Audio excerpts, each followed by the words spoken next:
قال اللہ تبارک و تعالی فی القرآن المجید قد کانت لکم اسوۃ حسنۃ فی ابراہیم صدق اللہ العظیم۔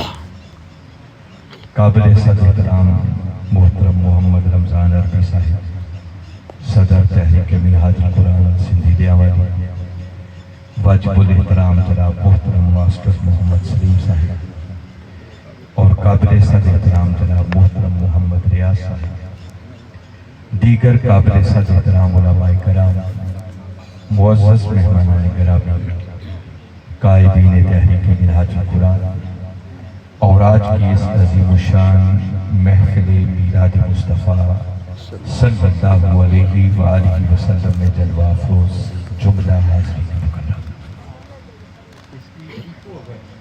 بند کر کے آواز تاکہ لوگوں کو آواز بڑی کلیئر سے ساؤنڈ آپ کا بہت اچھا ہے، آپ نے وہ نعت کی ضرورت تھی، بڑی شاندار تھی، اب سمجھ آنی چاہیے، بہت خوب۔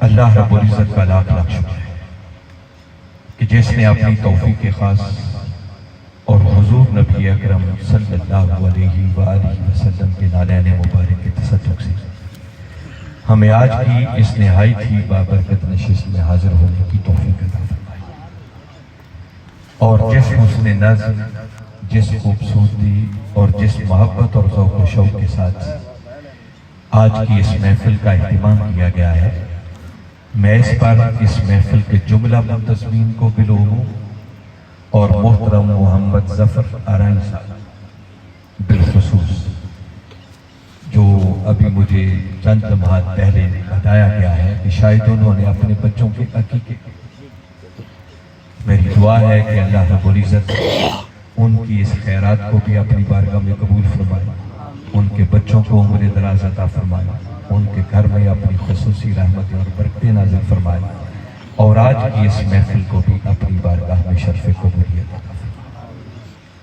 بڑا ٹف ٹائم انہوں نے اپنی محفل کے لیے منتخب کیا ہے، آج عید کا تیسرا دن، عید پہ لوگوں کی کچھ اپنی مصروفیت، اور ایسے موقع پر محفل رکھ کے اس کو کامیاب کرنا کوئی آسان کام ہے، مگر پھر بھی میں سمجھتا ہوں کہ اتنی مصروفیت کے باوجود اتنے احباب کا آ جانا یہ کوئی خاص اللہ اور اس کے رسول صلی اللہ علیہ وسلم کا کرم ہے، اور صاحب محفل کی اخلاص کا نتیجہ ہے کہ اللہ نے اس کو کامیاب بنا دیا۔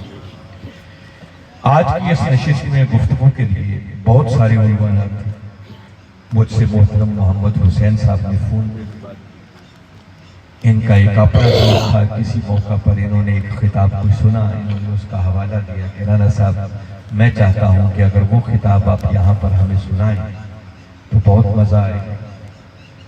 یقیناً وہ جس موقع پر میں نے خطاب کیا ہے مجھے اچھی طرح یاد ہے میں نے کیا خطاب کیا، وہ سنانا میرے لیے کوئی مشکل نہیں، اچھا ایمان افروز سبجیکٹ ہے، مگر بات وہ ہوتی ہے جو موقع کی مناسبت سے۔ دیکھو نا، دن 10 محرم کا اور کوئی اٹھ کے آقا کا میلاد پڑھنا شروع کر دے تو بات جچتی، اور دن 12 ربیع الاول کا کوئی شہادت حسین سنانا تو یہ بھی بات جچتی۔ موقع اس وقت جا رہا ہے ذی الحج کے دنوں، اور ایسی محافل در حقیقت یہ ہماری تفریح طبع کے لیے نہیں بلکہ ہماری تربیت کے لیے۔ بدقسمتی یہ ہے کہ چونکہ میرا واسطہ ان محافل سے پڑتا رہتا ہے، اللہ نے ایک ڈیوٹی ایسی لگائی ہے، اللہ ماشاءاللہ اچھے لوگ، اچھے منتظمین، اچھی محافل کی کمی نہیں، مگر اکثر و بیشتر جو میں دیکھتا ہوں ہماری دین کے نام پر سجنے والی محافل کا مقصد سوائے تفریح طبع کی اور کچھ نہیں۔ ہم وقتی طور پر انجوائے کرتے ہیں، مقرر کیا کہہ رہا ہے شاید اس کی بات پر دھیان سننے والوں کا بہت کم ہوتا ہے، اور اکثر و بیشتر سٹیجوں پر آ کر سنانے والے بھی وہ دیکھتے ہیں کہ لوگوں کا ذوق کیا ہے، کس بات پہ نعرے زیادہ لگائیں گے، کس بات پہ پیسے زیادہ دیں گے۔ جب اس طرح کی صورتحال بن جائے تو پھر محفل سے برکت اٹھ جاتی، یاد رکھیں زندگی بہت قلیل، بہت کم ہے ہماری، معلوم نہیں ہے کب موت کا بلاوا اور آنکھیں بند ہو جائیں۔ صبح و شام ہم دیکھتے ہیں کہ ہمارے ساتھی اس دنیا سے کچھ کرتے ہیں، اور ایک دن آنا ہے جب ہم بھی اس دنیا سے اور اگر ہم ساری زندگی دیکھو نا، اور تو کہیں ہمیں دین سننے کو ملتا کوئی نہیں، آج آ کے یہی محافل بیٹھ جاتا ہے۔ اگر ان محافل کو بھی ہم نے صرف اپنی تفریح طبع کا سامان بنا لیا تو پھر اللہ ہی حافظ ہے، اپنے آپ کو بدلنے کی ضرورت۔ میں دیکھ رہا ہوں جتنے خوبصورت انتظامات کیے ہیں، یہ محفل کم و بیش بھی میرا اندازہ ہے کہ اس پہ ہزاروں نہیں لاکھوں روپے خرچ، بڑا کم سے کم میں محتاط بات بھی کروں تو یہ ہزاروں میں نہیں لاکھوں میں محفل کرتے، مگر آپ نے کبھی غور کیا کہ اکثر و بیشتر ہم لاکھوں روپے لگا کر محافل کرتے ہیں، مگر بعد میں کبھی ہم نے انالیسس نہیں کیا، تجزیہ نہیں کیا کہ ہم نے لاکھوں روپے لگا کر محفل کی تو اس محفل سے ہمارے بچوں کے سنورنے کا سامان کتنا، ان کی تربیت کتنی، ہم صرف وقتی طور پر ایک حظ لیتے ہیں، اس کے بعد نہیں پتا ہوتا کہ ثنا خان کیا کہہ رہا ہے اور خطیب کیا کہہ رہا ہے، اور اس کی باتوں کو ہم نے اپنے من میں جگہ دے کر وہ اپنے بدلنے کی کوشش کی۔ خیر میں اس تمہیدی گفتگو میں بہت زیادہ نہیں جانا چاہتا، بس صرف اتنا کہہ رہا ہوں کہ ضرورت اس امر کی ہے کہ ہم لاکھوں روپے خرچ کر کے ان منعقد ہونے والی محافل کو اپنی تربیت کے لیے درس گاہیں بنائیں، اپنے سنورنے کا کچھ سامان کریں۔ اگر ان محافل سے بھی ہمارے سنورنے کا سامان کچھ نہ مل سکا تو پھر آپ سوچ لیں کہ پھر کہاں سے ایسا سامان آتا۔ تاہم موقع کی مناسبت کو سامنے رکھتے ہوئے میں نے آج کی گفتگو کے عنوان کے طور پر جو چند کلمات مقدسہ تلاوت کرنے کا شرف حاصل کیا ہے، باری تعالیٰ نے ان کلمات میں ارشاد یہ فرمایا ہے، قد کانت لکم اسوۃ حسنۃ فی ابراہیم، فرمایا لوگوں تمہاری زندگیوں کے لیے ابراہیم علیہ السلام کی سیرت بہترین ماڈل اور نمونہ۔ اگر چاہتے ہو کہ تمہاری دنیا بھی سنور جائے اور آخرت بھی سنور جائے تو اس کے لیے اگر تمہیں کو ماڈل چاہیے، نمونہ چاہیے کہ کیسے کامیابی حاصل کی جا سکتی ہے، تو فرمایا تمہاری کامیابی کے لیے بہترین ماڈل اور نمونہ وہ سیدنا ابراہیم علیہ السلام کی سیرت ہے۔ 1.25 لاکھ کے لگ بھگ انبیاء کرام علیہ السلام تشریف، اور ہر نبی کی سیرت وہ ہمارے لیے بہترین نسخہ ایک سے بڑھ کر، اور باری تعالیٰ نے قرآن پاک کے اندر کثرت کے ساتھ انبیاء کرام کی سیرتوں کا ذکر کیا، مگر آپ کو سن کر حیرت ہوگی کہ 1.25 لاکھ انبیاء میں سے بہت سے انبیاء کرام کا ذکر قرآن میں ہوا، مگر صرف 2 انبیاء کرام علیہ السلام ایسے ہیں کہ جن کا باری تعالیٰ نے نام لے کر ان کی زندگی کو ہمارے لیے ماڈل اور نمونہ کر دیا۔ ایک تاجدار کائنات صلی اللہ علیہ وسلم کی ذات، جن کی بات آئی تو فرمایا لقد کان لکم فی رسول اللہ اسوۃ حسنہ، لوگوں تمہارے لیے بہترین اسوہ حسنہ اگر کوئی ہے تو وہ میرے مصطفیٰ کی سیرت اور ان کے بعد اگر کسی پیغمبر کا نام لے کر بالخصوص ذکر کیا ہے تو وہ واحد سیدنا ابراہیم علیہ السلام ہے، جن کے لیے فرمایا قد کانت لکم اسوۃ حسنۃ فی ابراہیم، فرمایا لوگوں ابراہیم علیہ السلام کی زندگی میں بھی تمہارے لیے بہترین ماڈل اور نمونہ، اگر تم ان کے نقش قدم پر چلو گے تو تمہاری دنیا بھی سنور جائے گی اور تمہاری آخرت بھی۔ اور آپ کو سن کر ایک خوشگوار حیرت ہوگی کہ تاجدار کائنات صلی اللہ علیہ وسلم کی ذات مبارک سے بڑھ کر خدا کے بعد اس کائنات میں اور کوئی نہیں۔ کسی نے ایک جملے میں حد کر دی ہے، سمندر کو کوزے میں بند کیا ہے، وہ کہتے ہیں کہ بعد از خدا بزرگ